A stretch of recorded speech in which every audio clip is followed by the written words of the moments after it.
Good evening and welcome to yet another edition of Thinkly Talks. Today we have a very special guest with us. That's Dr. Sanjay Arora. He's a marketing and branding consultant and expert. He's the founder and CEO of Shelf Advertising. He's been a regular keynote speaker at various events. He's a four-time TEDx speaker. He's been featured on CNN, IBM, and I think he's got a wealth of expertise being in this industry for over 40 years. So with that, Dr. Sanjay Arora, a warm welcome to you. Thank you so very much, Vikram. And feels really ancient to be here now. After 40 years.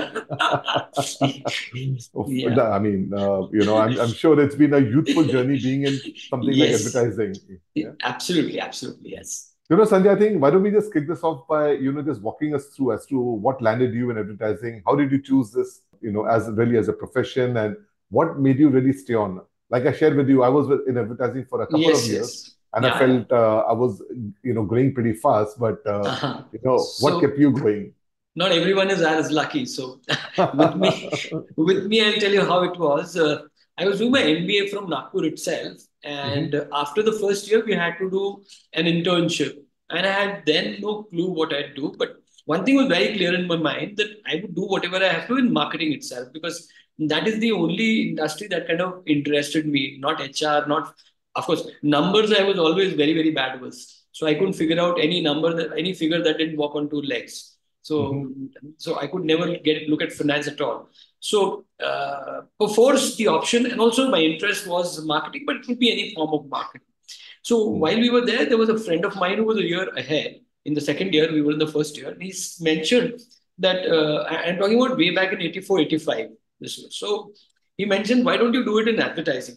Believe me, it was the first time, and this also tells you how we were in a kind of a well in Nagpur, not exposed to the world, and how situation in those days, it was basically that you had no clue of the outside world. So Mhm. that was for the very first time I heard the word advertising agency. We never thought till then someone would be making these ads that we see, so that never occurred to us. So I said, what is an advertising agency? Then he mentioned, where you have all these models and all. And then my antennas all stood up. Models, that's interesting. So one tends to get attracted to the industry in at least then because of the glamour of it. And that's what happened to me. And then I applied to all agencies I could get because staying in Nagpur, okay, you have to understand the era. I'm coming from the Archaeological Survey of India. All right. No computers, no email, no mobile phones.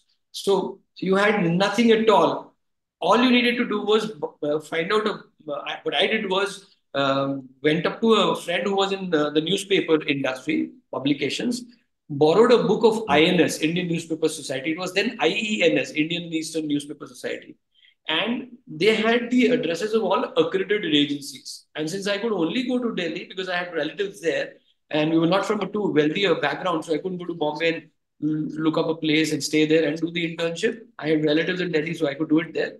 So I applied to all the agencies I could get the addresses of. Mhm. But of course, no one was interested. So it went by post, so waiting for 10 days for the replies to show up. Most were regret. Most didn't care to respond to a Nagpur guy, and a few that did. I remember Chetra did, and Chetra said, "Sorry, we can't take you at this time." Chetra was a big agency then, Leo Burnett. And Yeah. then finally, one small agency in Daryaganj called Impact Advertising. Mhm. I saw one letter from them, and that was the only agency that responded positively. And I said, Nice. boy, I have got it at least. So I went and Mhm. did my internship there. So I went for a month, but I hung around for 5 months. I wrote into my Department of Business Management here saying that, I found very interesting work here. Can I stay longer and skip the classes because I'm learning more? The director was a very good man. He said, okay, if you're learning more, please stay there. No worries, we'll take care of the attendance. And that's Mhm. how I worked for 4 or 5 months at Impact as an intern and really loved what I did. So when I came back and finished the MBA, the only thing I knew was to be in advertising. And then after that, also when I went to Delhi, knew no one in the industry even then. So I made about 30 copies of my biodata. We used to call it the biodata then, and Mhm. walked to every single agency personally, talking to the Mhm. receptionist, saying that if you have an opening, here's my biodata. And that time there were no placement agencies. So all that we take for granted today, LinkedIn and the works, Mhm. everything was hardcore manual in the heat of Delhi in May after the exams were over, May, June. walking from one Wow. agency to the other with those bunch of biodatas in your hand, walking to the receptionist, sometimes being laughed at. And finally, I got a break in an agency called Alfred Allen Advertising on Janpat. So that Mhm. was my big day. 900 rupees a month. I was taken in as an account executive then. Mhm. Mhm. So 3, 4 months there, then I got a break into Everest, which was then India's fourth or fifth largest, but it Yes. was in conjunction with Saatchi and Saatchi Compton Worldwide, which was then the world's largest agency. So that was Right. the big breakthrough, and that's when I saw real advertising. And of course, a year and a half there, I realized very soon that I'm not cut out for a large town. There's no life there. You can make a lot of money, you can achieve your career ambitions, but the quality of life is so pathetic, I would never want to stay here. So, Mhm. kind of came back to Nagpur. This was when I was all of 24 and decided to start my own agency at 24. Mhm. Uh, Wow. there were no words like startup and all there then. All these glamorous words didn't exist. You were just one man show, owner cum peon of your agency, and did everything on your own. And God was very kind. Destiny did play a role. And fortunately, yeah, we are decent enough and been doing well since. Lovely. That's really fascinating. And one thing that really struck me is that when you are in a place like Delhi or Bombay, coming from a small town, right? People end up really getting very, very starry-eyed, right? But what really prompted you, and that too, something like advertising, which was, I would imagine, in many ways, it's considered between these two cities. Even now, Bangalore has now obviously come up as a Backwards. big hub, Yeah, yeah, but at that time, it was only Mumbai and Delhi, right? correct. So, what allowed you to actually think about moving back? As I told you, the quality of life was so poor, and also, as Steve Jobs has said, you can connect the dots backwards. So the Mhm. account manager that I was reporting to was a sadist. I won't name Mhm. him now. Of course, it's been 38 years, so why Mhm. name him? He was a sadist. Probably had I been in some other group with another account manager, there were 2 or 3 Mhm. very good people there with us in Mhm. Everest. I may not have left, but one was that large town didn't go augur too well with my kind of thought Right. process of living a good life. Mhm. And the other was this account manager who would rape me day in and day out. So one day I just gave up. I threw everything.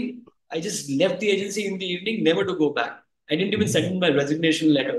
And I Mhm. got registered post notices saying that you've not reported for 15 days, 1 month. And then finally a termination letter said, we've not heard from you despite 5 notices and all that crap. And I said, Mhm. good riddance. And I had by then Mhm. already started my agency. So that was that. Fascinating. Quite the story as well. Yeah. As you were talking about the experience out there, it just reminds me that how in advertising, you'd probably be killed for the kind of language that used to go around there. Oh, And, yes. today's politically correct, the cancel culture that you have, I mean, oh my Yeah. God, it was another world. The atmosphere in an agency then was very different, man. People were sometimes on crack. Imagine in an agency, and Mhm. everything was okay in an agency. That's why a lot of good talent was attracted to advertising. In fact, back then, people from IM and all would join advertising agencies. Right. Today, they're way down the list, and I don't think anyone from the IM, etc., even looks at advertising. That's Seriously. true. That's true. I remember when I was in HTA, we'd have the office just outside the corporate office where Mr. Mike Khanna used to sit. Mike was You a know, legend. yeah, he was a legend at that time. And, as he would walk in, people would be sitting there in the bay, smoking away, ashes on the table. If Yes, he comes yes, and yes. talks to you, people would stand up with the smoke in the hand, cigarette in the hand. I mean, seems like another Yeah. world. Like, Yeah, that. absolutely. Other people were very envious of advertising life. Mhm. And the That's media true. parties and where liquor flowed, Oh, at those yeah. days, Yeah. pre-liberalization days, foreign liquor just flowed like this. So they would Right. always be very Right. envious of people in advertising. Of course, I was a teetotaler all my life, so yeah, Ah. that's another issue. Wrong person in the right profession. I'm telling you, I'm not cut out for. I've been in a way given up by Punjabis to a vegetarian, non-smoker, teetotaler, and that to a Punjabi in advertising. So Right. that's a rare freak phenomenon, you would Right. call it. Right. Right. No, so pulling us away from this very fascinating conversation about the culture and, really what advertising is all about. You would have seen a lot, right? I mean, the whole thing about print being king and then moving to, let's Mm-hmm. say, television and then the whole CNS penetration and then Correct. the internet and all that stuff, right? I mean, how have you really seen the whole art of advertising, storytelling evolve over the last 35, 40 years? Yeah. So back then, the copywriters and art directors used to be the heroes of any agency, right? Yeah. They would really rule the roost in a way.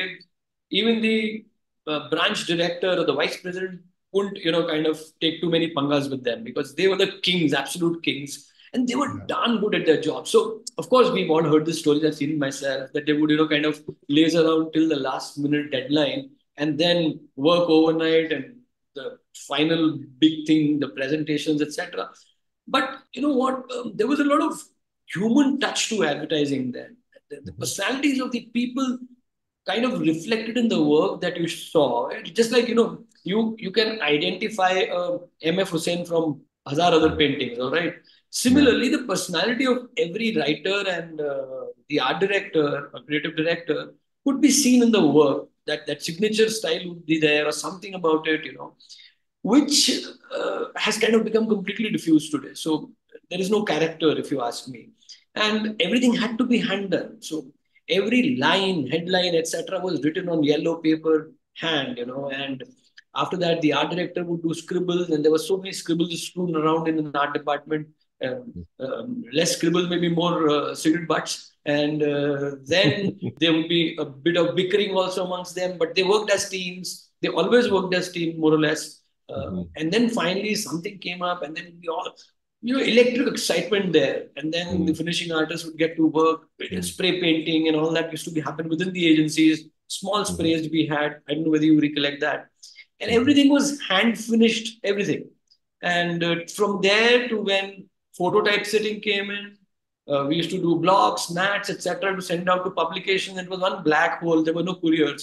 So you put it in the normal mail, Indian Post, and would Mhm. keep calling up, and you had to book trunk calls then.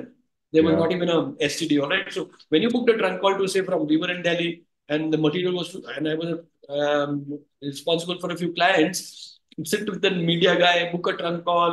Till the trunk call matured, you had to be there because if the trunk call matured and you were not there, it got cancelled, and then you had to book it all over again and figure Yeah. out what material aaya kya, had it reached you, and they would all Mhm. let me look up, and then he take 2 minutes and your blood pressure going up because every minute is a cost, all right.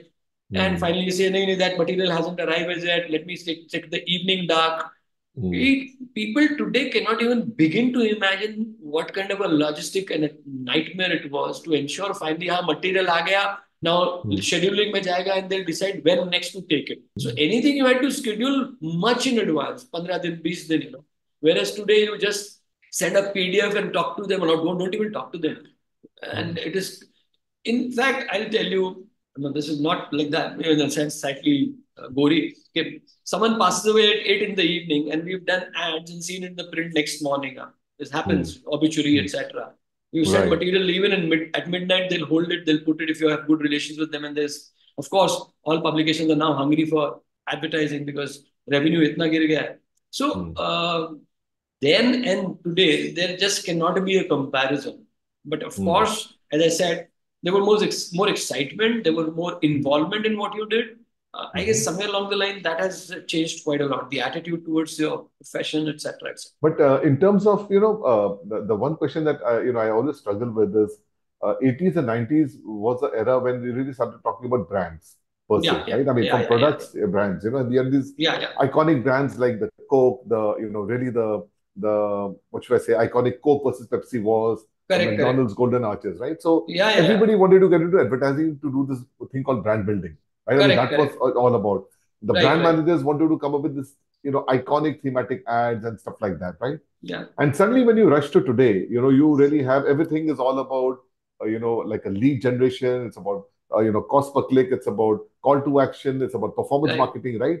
right, I mean, right, right. somewhere, it seems to me that, I think probably the best part of advertising seems to have been left behind, right? So, any reactions to that, or am I just kind of, No, going no, no, on? that's perfectly true because I call the 80s and the 90s the golden era of advertising for a couple of reasons. One was, of course, liberalization. So you Hmm. newly liberalized economy and you had foreign brands rushing in, you had licensing being offered and new products and brands being launched Hmm. virtually every month or week in India and everyone working on campaigns which were unheard of before that. The personalities like Alec Padamsi, like Mike Yeah, Khanna, like Dakuna, and so many yeah, others. I'm forgetting a few names, of course. Yeah. Piyush Tirkayage. Pandey was on Piyush the Pandey on. he came much later after these Yeah, other ones, yeah, but yeah, even yeah. then Frank Simos and Yes. lots of them. So and they were completely, like we say, Raj Kapoor. He was uh, not a businessman. He was a film man, right? Yeah. Similarly, you had personalities that they were not businessmen. Advertising में Right. they had to make money, yes, but they were always more committed to the profession. अगर एक रुपया कम कमाएंगे चलेगा, but do something which is lasting and which is really makes a Mm. difference. So that was there. So that is why all those Liril thing and Lalita ji and all those things happened then. Every Right. campaign, Trikaya this Christopher de Rosario, that I Mm. can never forget that. Now that was the 80s, 90s. He was a star copywriter. And of course, Mr. Gupta of Trikaya, who gave him a free hand. Then Rediff became a huge creative agency, Yeah. did the campaigns for Congress then also. What lovely campaigns, and what lovely brands. And every brand had a story and all that. So those were, I believe, the heydays of our times. And then, of Right. course, digital dawned. And gradually things started getting standardized and more templatized, if I may. Mm-hmm. Today, most of the time, I'm not saying all, but you see templates rather than campaign.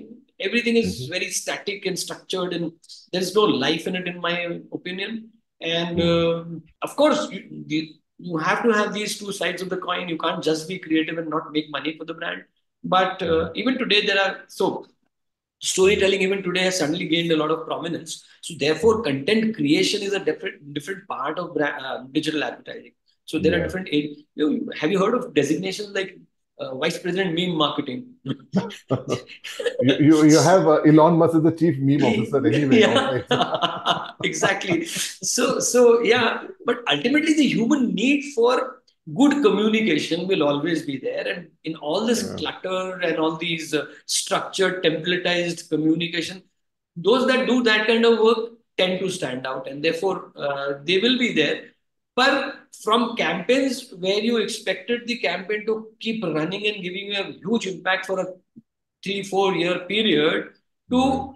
to one-off ads or one-off campaign or digital. So before you've done it, you have to better it tomorrow, otherwise you're gone. Right. So for Zomato, for example, it's all instantaneous. 2 days Mm. later, no one remembers them. Right. It's, Right. it's similar to what happens in movies and songs today. Earlier, the Right. golden age of melody, as they call it, the songs are Mm. still hum today, but the Mm. songs that are produced nowadays, they of course sell probably in numbers more in Mm. 1 month and then disappear completely.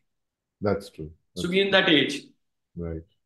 No, I think fascinating, and especially your observation about the fact that there's now an entire industry that's trying to create content. Right. When you talk about, let's say, for example, the blogs, the videos, the conversations, right? It's possibly happening now because of the fact that the campaigns have become templatized. The storytelling that needs to be done through the campaigns is not happening, and therefore Mm. now you're setting up this entire channel of communication and telling your Yeah, story yeah. through Yes, that. yes. So I think that's a very interesting point that I'm going to take away with this, and I never really thought of it that way. Yeah. So, but there's an interesting question here from Alicia, and Mm-hmm. she's just saying that, listen, you talked about the continuous evolution, and especially, I mean, I think this industry has been transformed like many other Mm-hmm. industries with the internet, with the digital, right? And she's saying that one of the biggest gaps between academic theories of brand management that we learn about, the 4 Ps of marketing, the Kotler, and so on and so forth, Mm-hmm. right? And the Mm-hmm. realities faced by brands operating in the market, especially in the Indian market. Mm-hmm. Uh, any thoughts? I mean, anything you Yeah, can so linger about? Yeah. yeah, basically, I believe the models of brand building are quite strong, and they hold their fort even today. Whether it's the fast food world that we're looking at, I call it the fast food world, not Mm-hmm. typically meaning fast food, but Mm-hmm. where everything has to be instantaneous. For example, David Acker's model.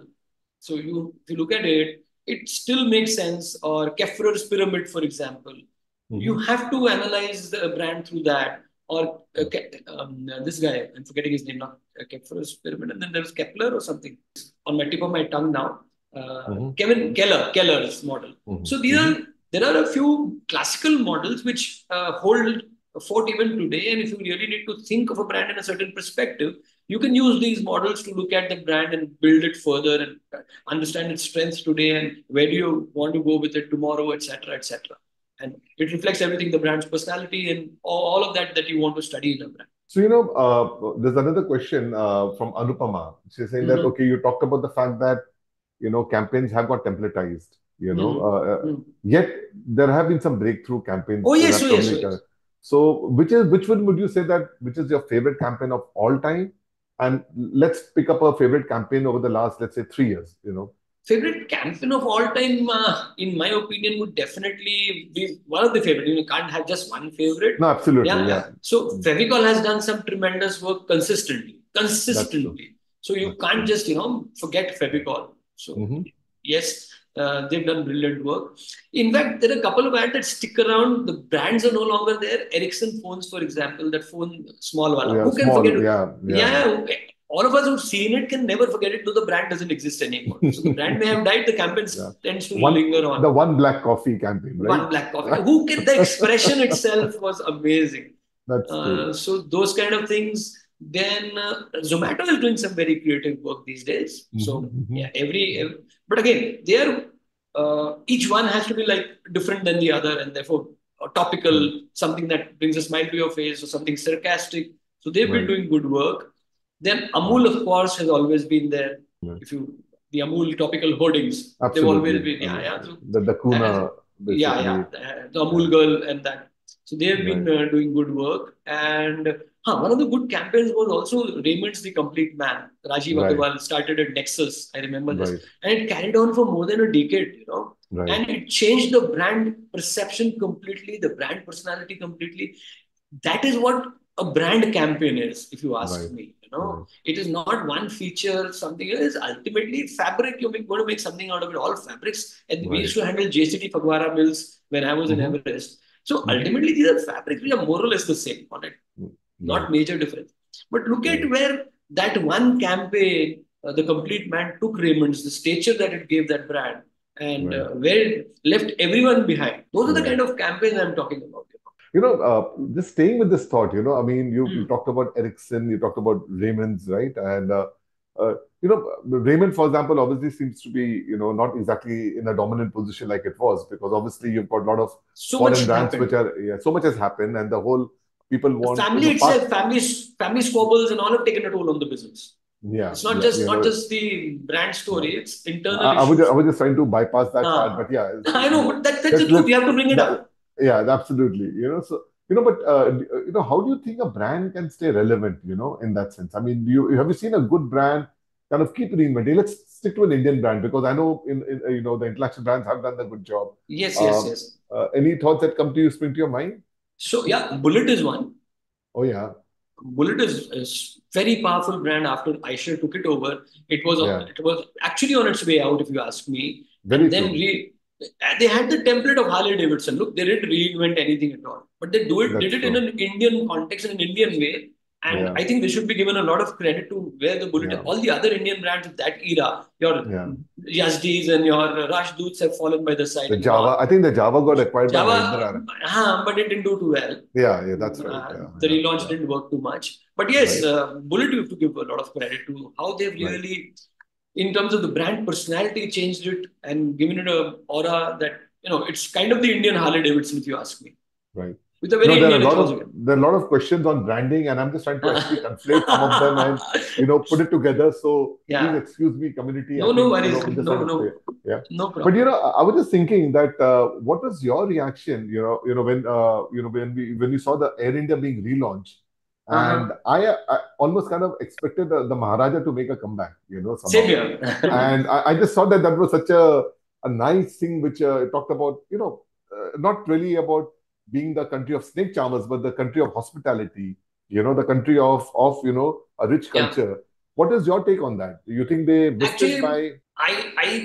there are various thoughts going in my mind right now, and it's a cauldron. So excuse Mhm. me for some dissociated things.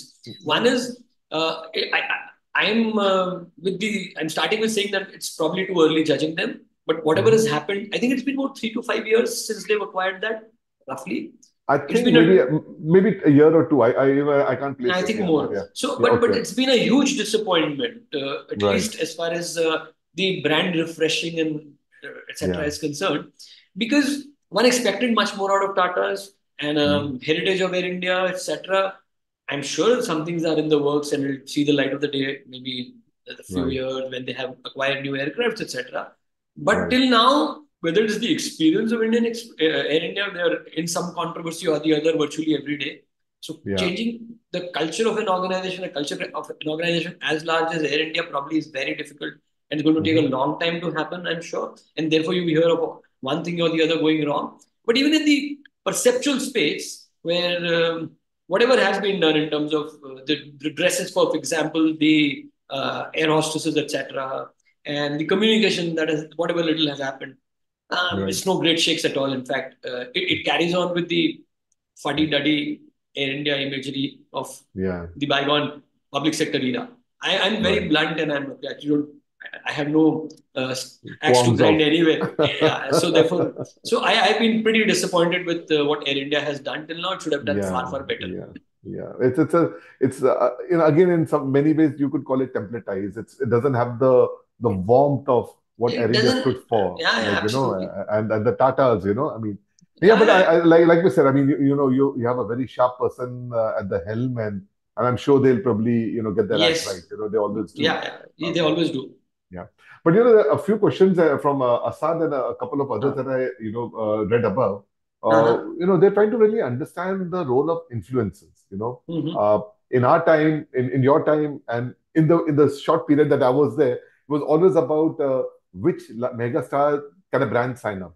It was always about that, right? Yeah, And yeah. suddenly, over the last 3 4 years, you're seeing this huge focus moving towards the common influencer. You obviously have the mega influencers, but you also have the archetypes which are far more relatable, right? In that Correct, sense. correct, So, correct, correct. any thoughts on that? 100%, meaning it's, if I may call it that way, the whole structure is democratized. Yeah. So at the one end, of course, you have these stars even today, once upon a time they used to charge one endorsement fee and get away with it. But today Hmm. they ask for a share of the company itself or the share of the profit. So that Yeah. has become very huge on one end. And also, uh, you have influencers which are highly local also. Like for example, a town like Nagpur where I stay, you would Hmm. have influencers who charge you only about 3 grand or 5 grand and do a very good job as far as getting recognition for the brand at the local level, a local restaurant is concerned. And you put five Right. of them together and you have a certain outreach which probably very difficult to get otherwise, and also get them to try things, Right. etc. So this is only going to get stronger in my opinion.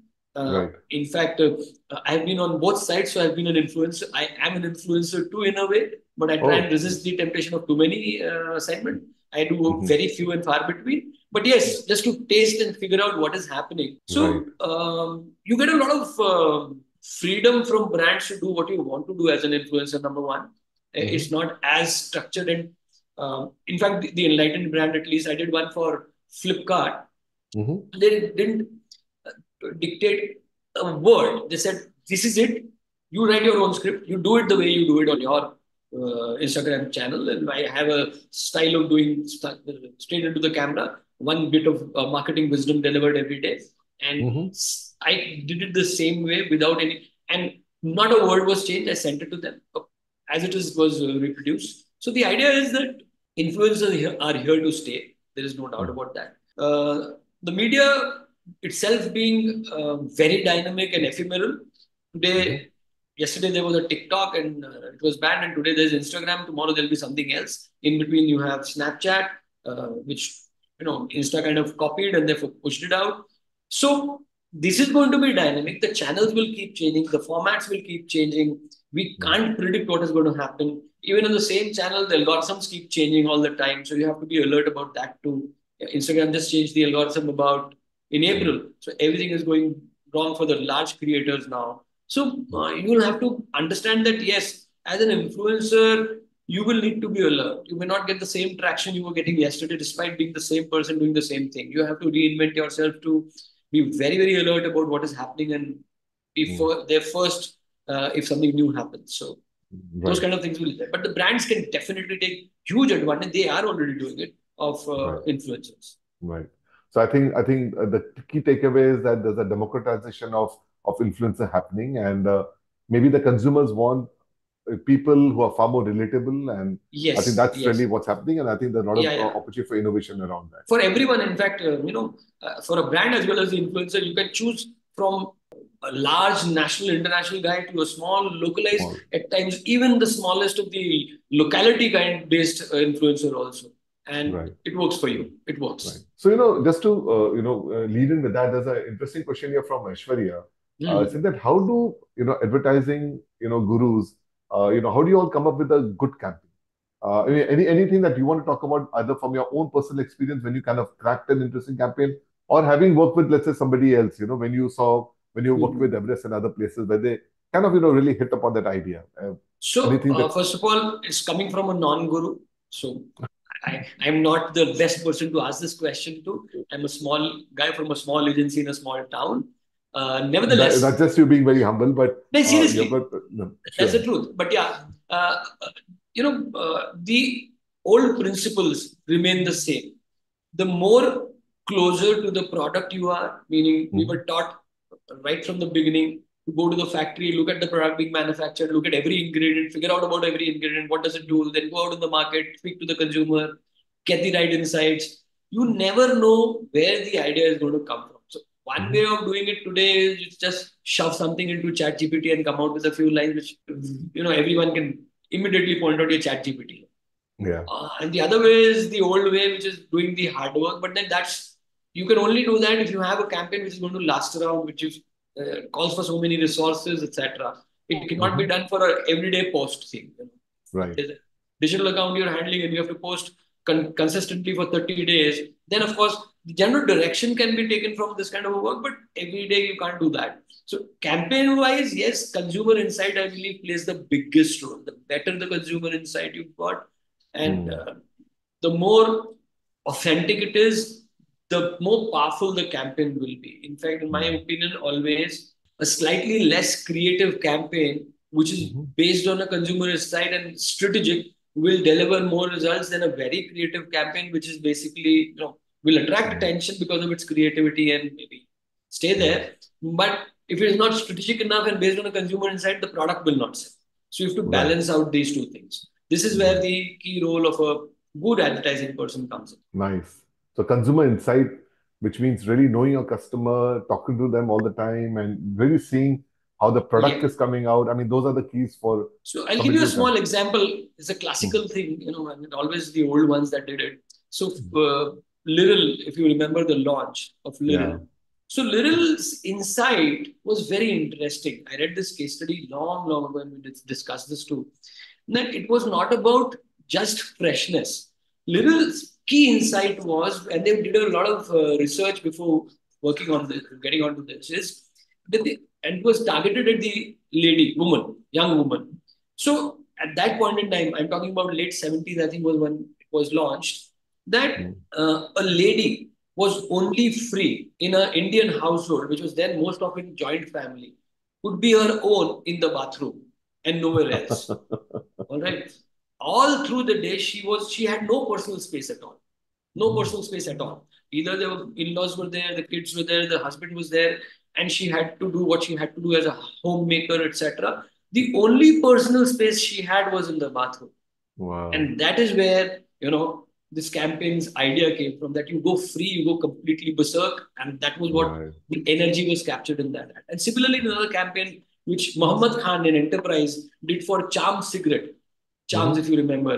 Yeah. Mhm. Yeah, this was Charminar, Mm. same company. So from Charminar, for a more youthful person, the youth were just emerging, The denim, the style. denim Yeah. back Yeah. and all that. The denim Yeah. was just in India then, Yeah. and the youth was coming with its own because till then your fathers would decide everything for you, and this was this rebellious age where you had these flower people and all that era. So Right. to symbolize that and to bring out everything about it, it Mm. captured it so well in that Charms campaign. Even if you go and see that bird Absolutely. made out of Yeah. denim, a bird made out Right. of denim.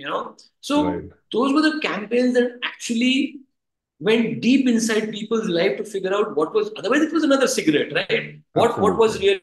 really the consumer wanting and his deep drives, and then brought out the campaigns based on that. So Right. that's why there were such campaigns that you can remember even today, 50 years later, despite being Fascinating. a non-smoker. Yeah, fascinating. In fact, since you're talking about insights and you're talking about the one of the biggest guru of them all, I think Ali Padimsi, Yeah. when he was, I think on surf, if I'm not Mm. mistaken, and he came up with this whole insight that when the lady, she actually washes the clothes, it's wet, right? So how does she know Yeah. it's clean? And the Mm. insight was, because when you take up a wet shirt, you can't make out, right?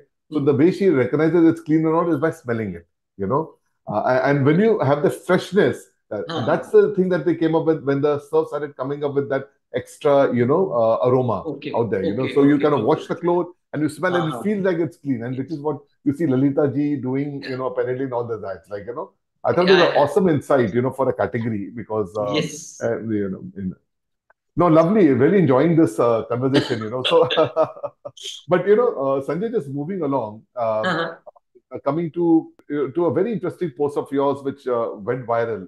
When you talked Mm-hmm. about the pink tax, right? Mm-hmm. Yeah. Yeah. That Yeah. how why don't you just kind of tell us about the insight that you got, which made you write that post? Okay. Very interestingly, honestly, that was not my idea. Uh-huh. We were on our dining table, and my daughter was with us. So daughter's been with me, and she's the one who always pushes me into things. And she's also into marketing communication. She's from Mhm. Mica and now with another agency in Mumbai, digital Mhm. agency, as an associate creative strategy director. So Nice. she just passing remark from her, Dad, we girls, if we buy anything, we have to pay a pink tax. The Yeah. first time I heard the word pink tax, believe me. Then what's Wow. pink tax? Then she said, the same stuff that you buy and we buy, same product, for example, a razor, they make it expensive for us and you buy it cheaper. So Mm. that struck, that thing was now in. So couple of days later, I just went out to a store and tried to compare the prices of both of these products, which were made for both genders, and tried to Mm. figure out. And there actually was a huge, in some cases, 100% difference, and some Mm. 15%, some 30%. So I picked up various kinds of products, and from there itself, in that store, we did a reel, starting there, and then came to the office. Of course, I had done some homework too, and on pink tax, etc., where did it start, etc. And I never expected that reel to go viral, very, very honest. I thought it was Mm. another reel that I was making. I make one every day. So it was just Mm. another one that I was doing. And suddenly, because women resonated with it, and Mm. then Kiran Majumdar Shaw retweeted that. Acha. Yeah, that was when it caught the fancy of media. And then Mm. every publication that evening, the digital edition was, that story was there, in pretty Mm. big, this thing. And then the next day, I was traveling to Rajnandgaon to meet a client, and I get a Mm. call from NDTV. Mm. Please, if you can just, Mm.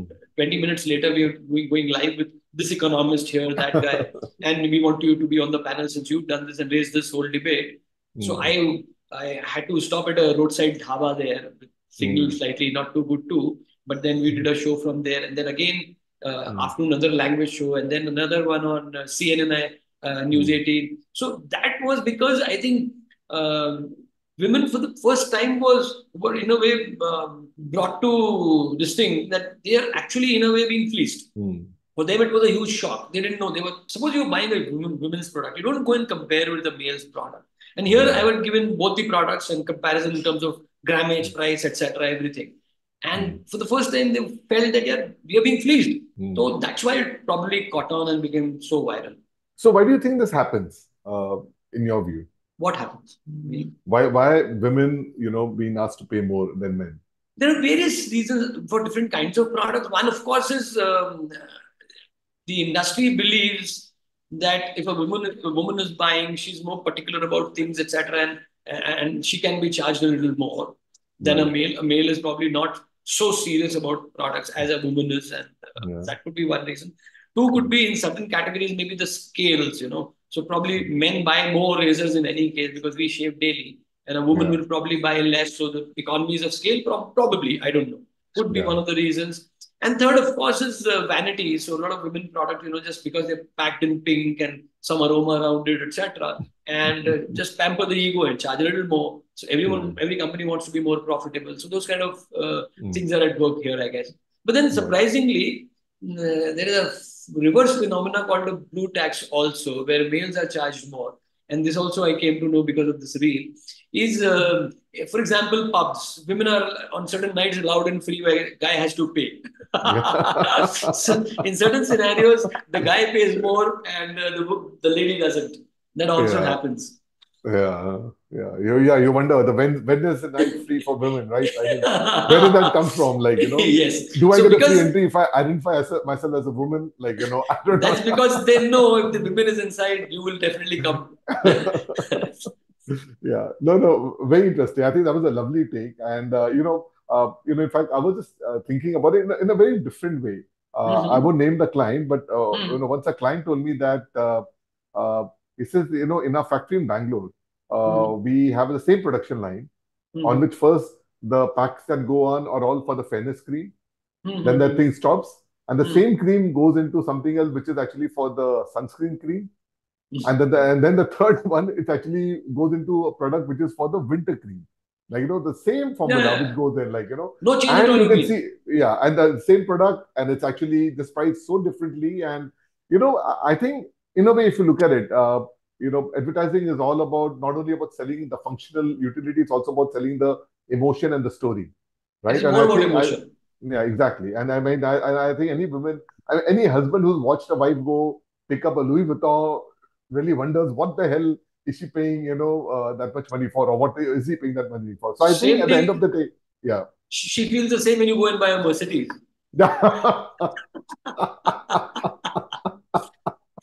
Oh yeah. I mean, what's the difference between a Honda and a Mercedes? Yeah, And you say what's the absolutely. difference between a high design and a Louis Vuitton? Yeah. Absolutely. So Yeah. there you go. So I guess this, the picking the blue tax is about actually is actually a reflection of a stereotyping, right? In that sense, Correct. right? Correct. Right. Yeah. Lovely, lovely. This is very interesting, right? And I came across another post of yours on LinkedIn, where you Hmm. really talked about Toyota, killing the brand promise, Ah, right? flawless. And Yes. and in some ways, if you look at it, these like something like a PNG, for example, I mean, it goes with this whole like Levers goes with this concept of super brands, Yes. but Yes. PNG goes with this whole concept of multiple brands which kind of cannibalizing, which compete with each other, right? Hmm. So what is really your thought behind this? The strategy that probably goes in the mind of the category manager, or really the C-suite, which See this. willingly kills a brand. This is a very interesting piece of marketing history. Mm-hmm. Brand as a word and branding as a whole concept was brought in by a guy in PNG in 1930s, and he Mm-hmm. was named, I guess, Neil McClory or something. Okay, he was the brand. He was in charge of Camé, the soap, then in US PNG, while Camé was languishing without any support, no monies, no nothing. And all the attention was on the bestseller always, which was Ivory there, Mm-hmm. Ivory soap. So he then wrote this document that each brand that the company has should be treated as a separate profit center and a company and a brand, and money should be allocated and everything should be the bars should be given, and this is how the brand should be managed. You won't believe the what document that he created then is actually in use even today. And Mm. it was he who conceptualized this idea. Let each brand of the company as brand heads be two separate companies kind of competing with each other. And let's see who Right, gets a bigger share. Because as an end result of this, the company will actually kill competition also. right, And at least ensure that the competition can't eat this company's brands. Because right, by fighting together, they are ensuring that the other guys just cannot succeed. right. So that's how this started with PNG, and they continue with the same method even today. Mm-hmm. And in fact, there is very interesting studies out there. One of the issues of Harvard Business Review I was reading, Mm-hmm. it has all the data that most of these companies, even Nestle, for example, has something like 1,600 brands across the world, regional, local, national, global, etc. Mm-hmm. And most companies, the Pareto principle more or less applies. So about True. 20% of the brands bring in about 80% of the revenues and profits. Right. So companies ideally should also be, as much as attention is given, all of us work in a method where a launch is glamorous, launch gets Mm-hmm. all the attention. You have Mm-hmm. PR companies talking about the launch, the marketing director being there, the CEO launching this new brand, and it gets a lot of hype, fizz, etc.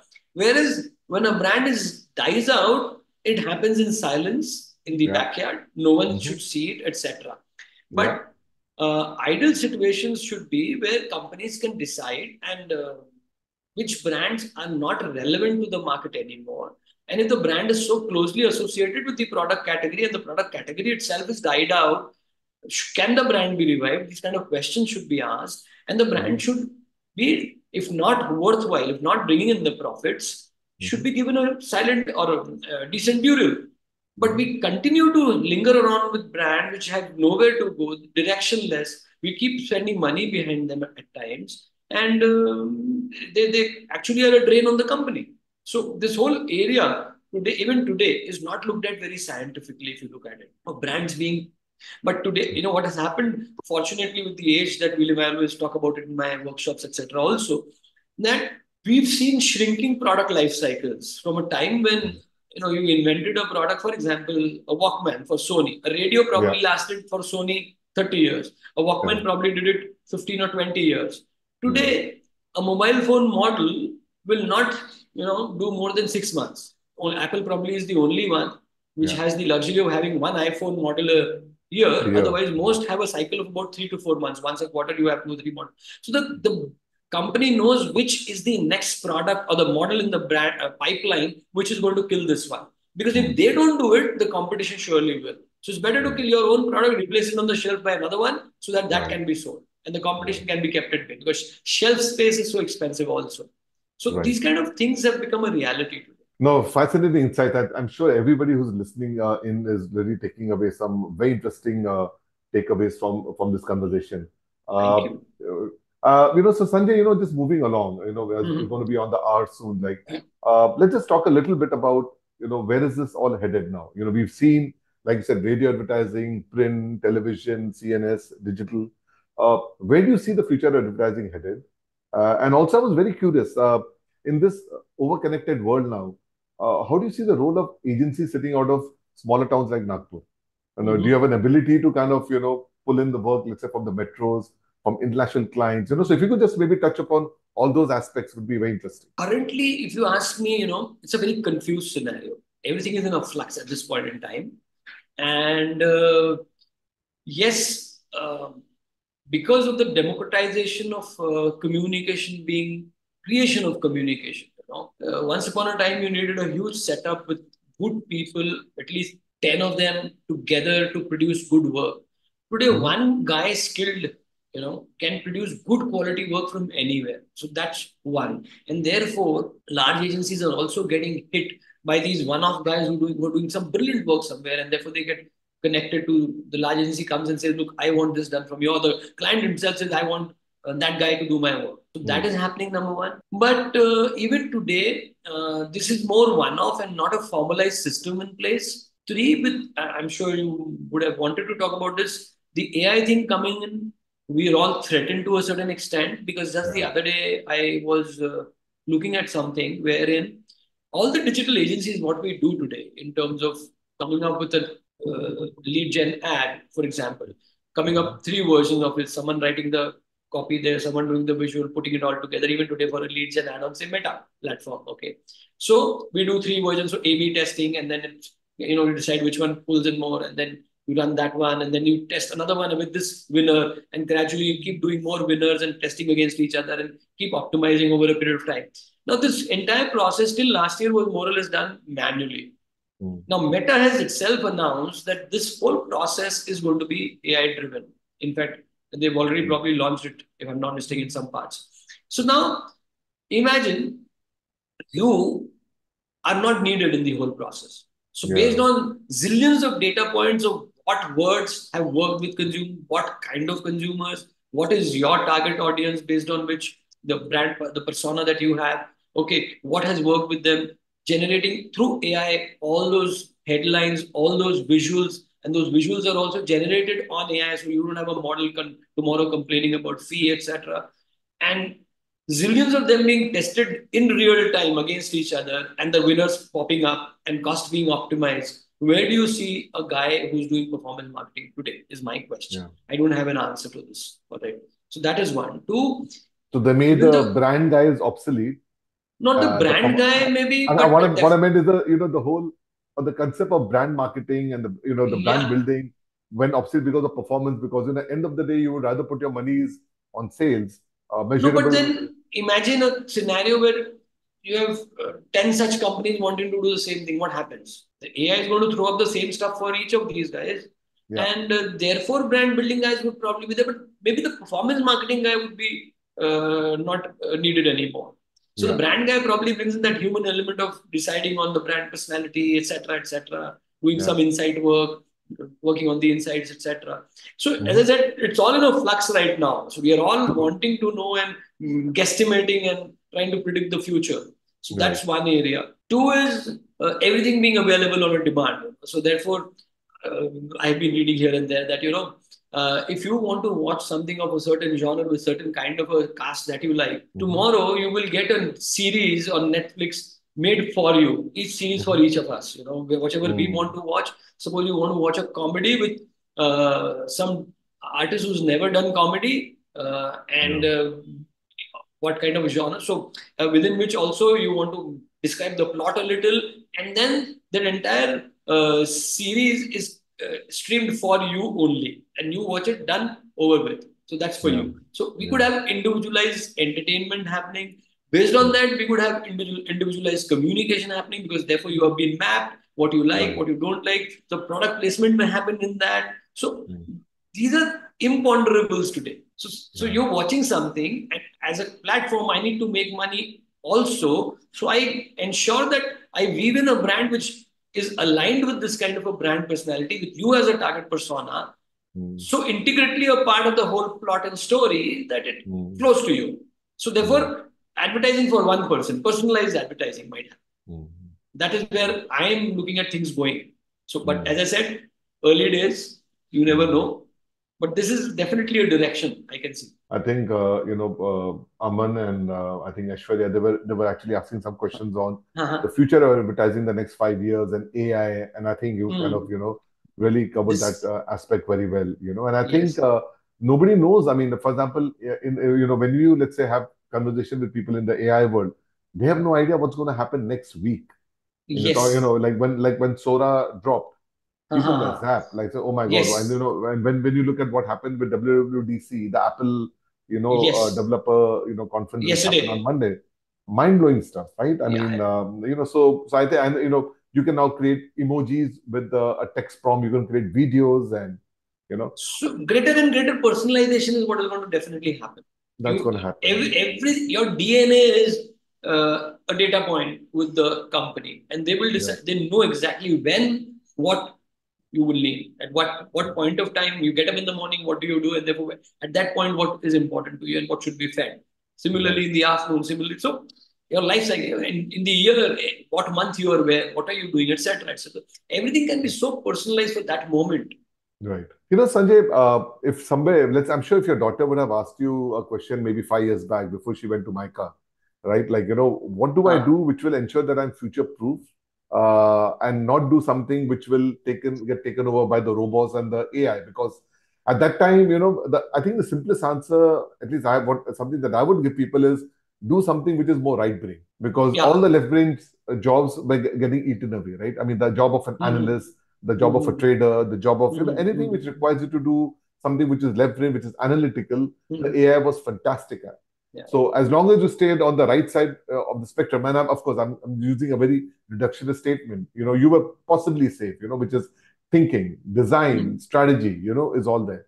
But I think the problem that's happening now is that the Gen AI is really going in a big way onto that side, right? And I'm sorry, am I audible? Because I think my Yeah, speaker. yeah, yeah, yeah, Okay, yeah, yeah, very much, very much. yeah. So the Gen AI has certainly changed the game. Which is that means it's actually very good in creating stuff. It's very good in writing stories and script writing, right? What's advice would you give your daughter right now? How does somebody like her or Actually, one sorry? I said one thing is very clear. There is no career which is future proof. So you will have to keep constantly reinventing yourself every 10, 12 years is what Mhm. I see happening. I am as this thing to be wrong as anyone else. So that's why I'm saying it's my opinion that there is nothing like, in our times when we took on a career in advertising, we said we'll be an advertising person. So I'm an advertising person for the last 40, 45 years. So Right. that is no longer going to happen. That is no longer going to happen. Maybe 5, 10 years, you need to learn something new, move on. Otherwise, you're out. To Yuval Harari in one of his books, I think it was either Dias that he mentioned this Hmm. or the earlier one, that a doctor will get outdated because robotic surgeries, angioplasty, if a typical cardiologist has seen maybe in his lifetime 1,000 angiograms, Right. a database will have billions of angiograms ever done. Okay, and Right. therefore the prediction of AI algo on that would be far more precise whether this person needs an angioplasty or not, rather than any cardiologist. Right. So doctors have to fear. The nurse does not. Yeah. The human care can only be brought in by a nurse. You can't have Mm. robots doing that. And as the human population ages and also becomes less and less productive, lives longer and longer, they will need Right. caretaking, they will need something, company, they will. So anything on those areas is likely to be more permanent than, Mm. which can easily be replaced by AI. Right. So he's given Right. this very good example of a doctor getting outdated, maybe, but not a nurse. A doctor, a surgeon, but not Huh. a nurse, right? So Yeah, nurse will always be required, especially as we, tend to live longer now. right. Right. No, all I can say, Sanjay, this was really fantastic. We are upon the hour already, and Yes. time just flew away. I mean, just reminiscing about the good old days of advertising. I think we're sounding like old people now, but the good old days of Yes. advertising, to the constant change, to the future that really is unmapped, uncharted, and we don't know which way it's going to really pan out, right? Over the next True. few years, right? Right, Uh, right. it was lovely, talking to you. Thanks so much for taking out the Pleasure time, was and all mine. The pleasure was uh, all mine. Thank you so much, Vivek. Thanks a lot. thank you so much. And maybe look forward to, maybe having another conversation with you, one of these days.